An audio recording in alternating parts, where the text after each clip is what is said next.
The whole office froze when Tyler slammed his hand on the piano and shouted, "Play it, and I'll double your paycheck." Every eye turned toward Deshawn, the black janitor standing by the cleaning cart, holding a mop instead of a microphone. Laughter filled the lobby. Phones were out, cameras rolling, ready to humiliate him before lunch break. Tyler smirked. "Come on, man. Show us how talented you are. If this already made your blood boil, hit like and subscribe right now, because stories like this are still happening, and the world needs to hear them." The air was thick with tension. Deshawn didn't answer right away.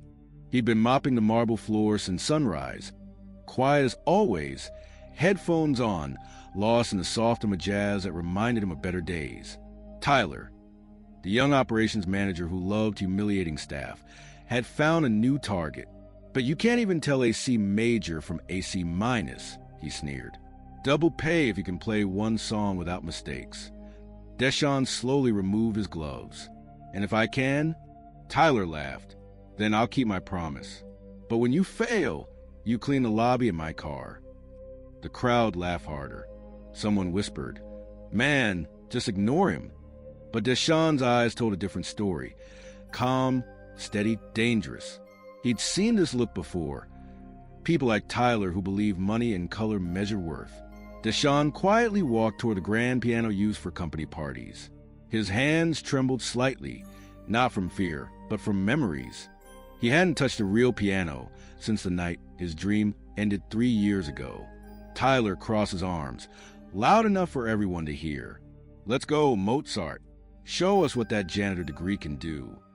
Deshawn sat down, exhaled, and placed his fingers on the dusty keys. The chatter faded. No one expected music.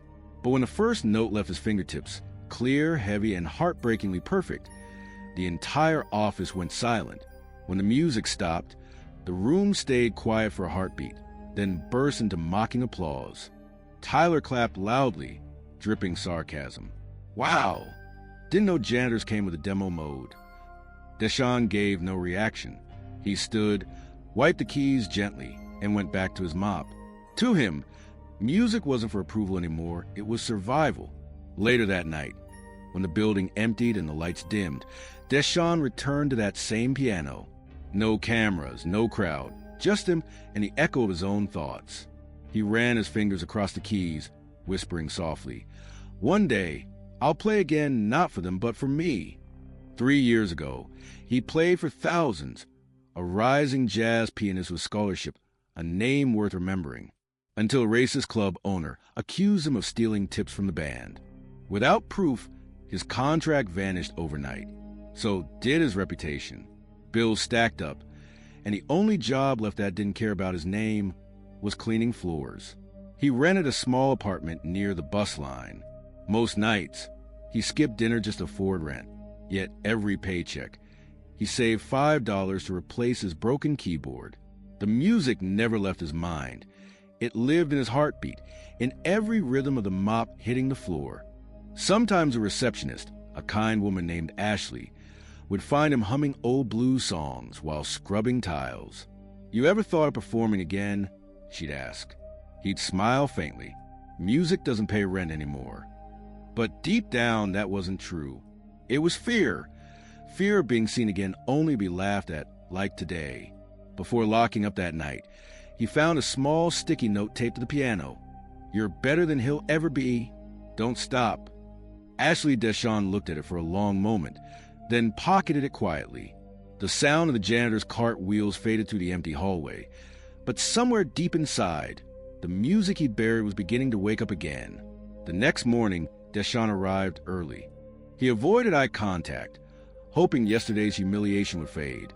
But Tyler wasn't done. He thrived on attention and cruelty. As employees gathered for the weekly staff meeting, Tyler grinned, holding up a portable speaker. "Ladies and gentlemen," he announced, "our janitor/pianist went viral in the break room chat. Let's give him an encore." Laughter erupted. Deshawn froze. His short performance had been recorded.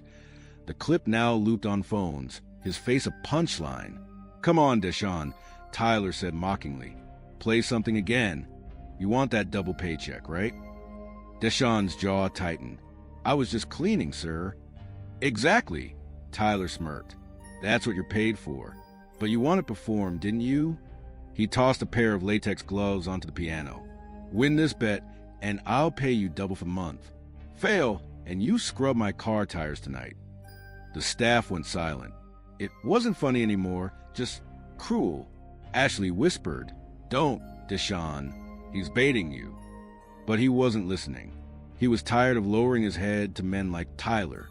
He looked around the room, his voice calm but firm. "All right, you choose the song." Tyler smirked wider. "Fine. Claire de Lune, full version. Classical, not jazz. Think your street hands can handle that." A few people gasped. Even musicians struggle with that piece. Deshawn simply nodded. "Then let's make it official." He reached into his back pocket, pulled out a folded slip of paper, a notice of late rent. "If I win, you double my paycheck today. If I lose, I'll clean your car for free. Deal?" Tyler chuckled. "Deal." The HR manager shifted nervously. "Tyler, maybe that's not—" "Relax," Tyler interrupted. "It's called motivation." Deshawn approached the piano. The same one from yesterday, still dusty, slightly out of tune. He wiped the keys gently. "Let's see if you can work your way up," Tyler said under his breath. But Deshawn didn't reply. He placed his hands on the keys, and the room fell quiet. He took a slow breath, just like he used to before performing on stage. Then the melody began, soft, haunting, precise. Every note carried 3 years of buried pain, each chord cutting through the air like a confession. Within seconds, the same employees who laughed yesterday now stared in disbelief. The man they mocked for sweeping floors was painting the room with sound. And somewhere near the entrance, a door opened. An older man in a gray suit paused, listening, curiosity written all over his face. "If this happened right in front of you, what would you do? Tell me in the comments. I read every one. And if you want justice as much as I do, hit subscribe." The man in the gray suit slowly stepped forward, his expression unreadable. Tyler frowned. "Can I help you, sir?" The man smiled faintly. "No, I think he's the one helping all of us remember what real music sounds like." Whispers filled the room. Someone recognized him. Professor Mason, the regional director for a local music conservatory. He'd been visiting the building for a corporate charity proposal. Deshawn kept playing, unaware of who was watching. His touch on the keys shifted from gentle to commanding. He wasn't just playing notes anymore. He was reclaiming years of silence. Every staff member felt it, that haunting blend of sorrow and strength. Professor Mason turned to Tyler. "Who is this man?" Tyler smirked. "Our janitor. Thinks he's some kind of prodigy." Mason's eyebrows rose. "Janitor? That's strange, because I've heard that phrasing before. That precision." He walked closer to the piano. "You studied classical jazz performance, didn't you?" Deshawn hesitated mid-note. Startled. "Yes, sir, a long time ago." "What school?" Mason asked. "Atlanta School of Fine Arts," he said quietly. Recognition flashed in Mason's eyes. "Then it is you, Deshawn Miller. You were the top pianist of your class. You performed with me at the Heritage Festival 10 years ago." Gasps filled the room. Tyler's fake smile cracked. "You've got to be kidding. This guy—" Mason turned to him, voice firm. "This man isn't just this guy. He was one of the best young talents in the South until some false accusations ruined his career." The color drained from Tyler's face. Deshawn's hands trembled slightly, but didn't stop playing. "You remember that?" Mason nodded. "I remember how they silenced you for standing up against a racist club owner. I also remember your performance that night. Flawless." The piano's last note lingered like a prayer. For a moment, no one spoke. Then Mason faced the room. "And now, this man just played one of the hardest classical pieces with more emotion than any conservatory student I've heard this year." The silence broke, not with laughter this time, but applause. One by one, the employees clapped, some recording, some wiping tears. Tyler stood frozen, humiliated in the same room where he'd mocked Deshawn hours earlier. The janitor rose slowly from the bench, Eyes calm, voice steady. "You said you'd double my paycheck, right?" Tyler's lips parted, but no words came out, because everyone in that room knew he'd just been destroyed by pure talent and quiet dignity. The office buzzed for hours after that moment. Videos of Deshawn's performance spread across social media before lunch. By evening, was trending across the city. The same people who had laughed were now defending him online, tagging the company and demanding justice. Tyler's arrogance began to crumble. His inbox filled with comments calling him the racist boss and the guy who mocked a legend.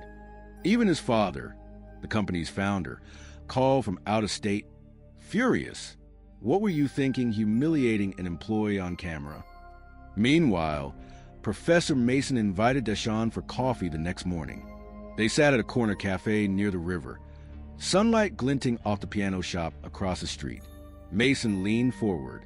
"I saw the video go viral overnight. Do you realize what this could mean for you?" Deshawn shook his head. "All I wanted was a little respect. I didn't expect any of this."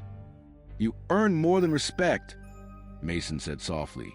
"You reminded people that true talent can't be buried by prejudice." He paused, then added, "Would you let me help you get back on stage?" Deshawn blinked. "After all these years?" Mason smiled. "Some stages are waiting for the right moment. And this feels like the moment." Across town, Tyler sat in a tense HR meeting, red-faced and sweating. The director pushed a printed email toward him, an official complaint. Public humiliation, racial bias, violation of workplace ethics. "It's all here," she said coldly. "And since it's on video, we have no choice but to act." Tyler stammered. "You're firing me?" She folded her arms. "You're suspended indefinitely pending review, and you will issue a public apology." That evening, the company released a statement online. "We do not tolerate discrimination of any kind. The actions seen in the viral video do not reflect our values." Under the post, Deshawn's clip had already reached 500,000 views. Comments flooded in. Finally, a real story of justice. This gave me chills. That man's music healed something in me. At home, Deshawn sat by the window, watching numbers rise. For the first time in years, he smiled without pretending. The note Ashley had written was still in his pocket. He placed it beside his phone and whispered, "Guess I didn't stop after all." The next week changed everything. Deshawn returned to work expecting things to feel awkward, but instead, people greeted him with smiles, even applause. The same executives who once ignored him now offered handshakes. Someone had placed flowers on the piano with a small card to the man who reminded us what real grace looks like. Later that afternoon, Professor Mason visited again, this time with 2 representatives from a major local arts foundation. "We're organizing a citywide music event," Mason explained. "They want you to headline it, a concert called Harmony Over Hate." Deshawn's eyes widened. "You're serious?" "Dead serious," one of the reps said.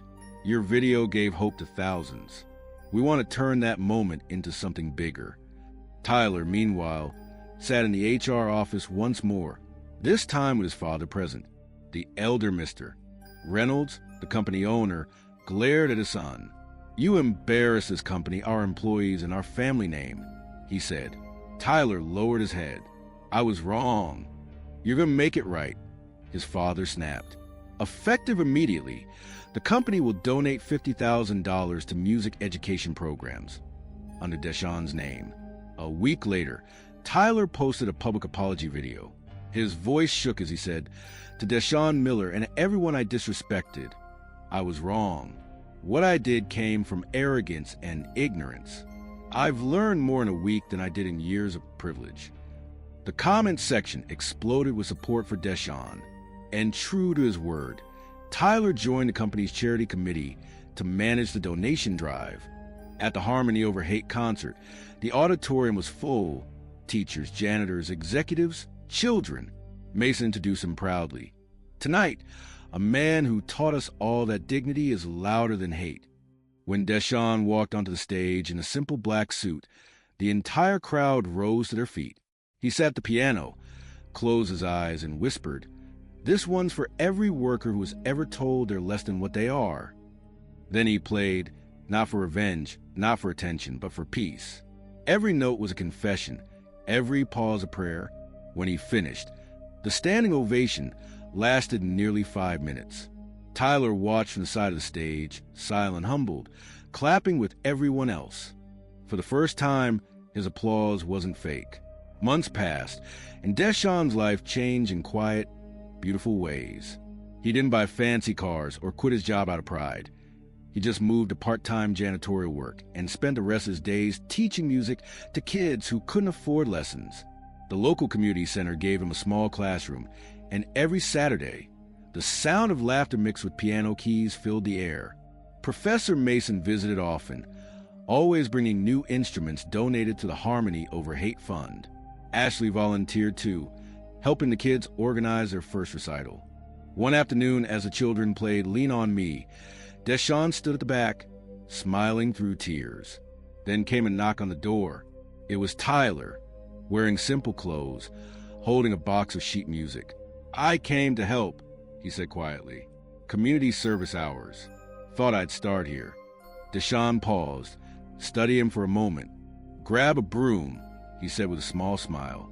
"Around here, we all clean up before we play." Weeks later, Tyler stayed even after his required hours ended. He'd help the kids tune instruments, carry chairs, and sometimes just listen. One evening, after the last student left, he turned to Deshawn. "I never thanked you," he said softly, "not just for forgiving me, but for showing me what real strength looks like." Deshawn nodded. "We all learn sooner or later that respect can't be demanded, it's earned."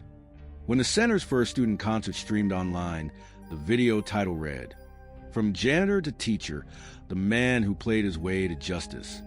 It hit 1 million views in a week.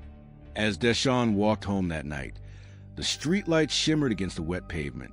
He looked up at the city skyline, the same one that once made him feel small, and whispered, "I didn't need to win a bet.